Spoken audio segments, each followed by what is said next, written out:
Utopian socialism, and Marxist or scientific socialism. Socialism has never truly been successful. However, it is an important idea developed in the 19th century. Socialism developed as a response to a rapid increase in capitalism. The revolution brought social and economic change to the entire world. Factory owners became wealthy while many workers lived in increasing poverty. They worked for long hours and under difficult and sometimes dangerous conditions.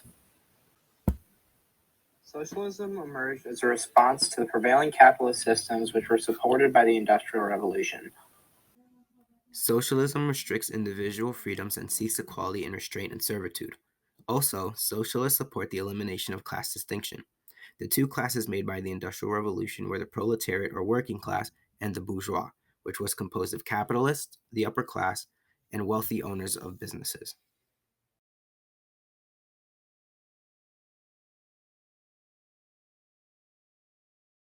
The fundamental difference between utopian and Marxist socialism is that utopian socialists believe in a peaceful change in which people essentially withdraw from society and form communities in which there is no private property and they live as a collective.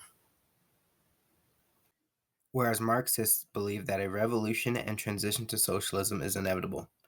Marxism is a much more radical and violent approach because people saw the failed utopian socialism approach and wanted to bring change to all of society. Utopian socialism was the earliest form of socialism. Utopian socialists sought to reorganize society completely rather than to reform it through political measures. Utopian socialists believed that the government should control production and property, and that everything should be shared within a community. They also strove to solve social inequality through the elimination of class distinction. Some notable utopian socialists are Charles Fourier, Robert Owen, and Claude-Henri de Saint-Simon, all of whom held different versions of socialism. To them, socialism was their own expression of the absolute truth. It was what they thought would lead to perfect society. Robert Owen was a successful Welsh-born manufacturer and member of the bourgeois, and is known as the founder of British socialism. He published the book Of the New Moral World, purchased a cotton mill in New Lanark, Scotland, and established a model factory town, where workers received conditions worthy of human beings, such as significantly decreased working hours and had children between the ages of 5 and 10 attend school rather than working. He also founded a community in Indiana named New Harmony, and the experiment collapsed after 3 years. Charles Fourier was a French philosopher who traveled as a salesman for a loincloth merchant. He believed that concern and cooperation created social harmony. Additionally, he envisioned workers living in phalansteres where everything is shared, and that in order to prevent the rise of wealth in any sector, the richer sector got the smaller size of the share, and the poorer got the larger. He also believed that the freedom of women was essential to a harmonious society. The extension of the privileges of women is the fundamental cause of all social progress. Charles Fourier. Claude-Henri de Saint-Simon was a French philosopher who believed that work was the central element in the new society, and that scientists, engineers, artists, and industrialists should control it, not the politicians. He also believed that all humans are naturally selfish, but that education can end these tendencies. He differed from the people previously mentioned because he believed in a more centralized state that controlled production as opposed to small communities.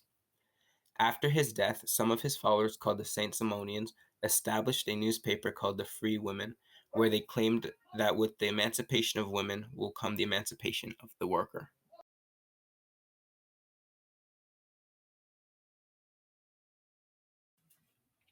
Karl Marx was the son of a prosperous German Jewish family that had converted to Christianity.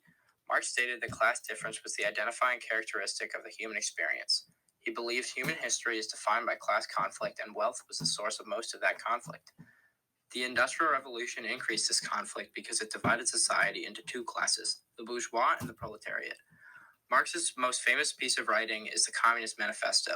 In this, he stated his beliefs. The central principles of Marxism include the prediction that the working class would overthrow the bourgeois and replace capitalism and private property with a communist state in which all property is collectively owned.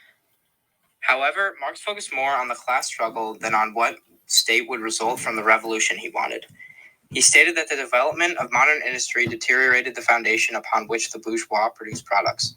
Thus, the triumph of the proletariat was inevitable. Essentially, the bourgeois, according to Marx, was bringing about their own downfall. Marx saw the failure of utopian socialism and realized that change needed to occur on a statewide level. People couldn't just leave society and form new communities. The Communist Manifesto was essentially a call to arms. Marx wanted the working class to support a revolution that causes capitalism to cease to exist and a new classless society would emerge.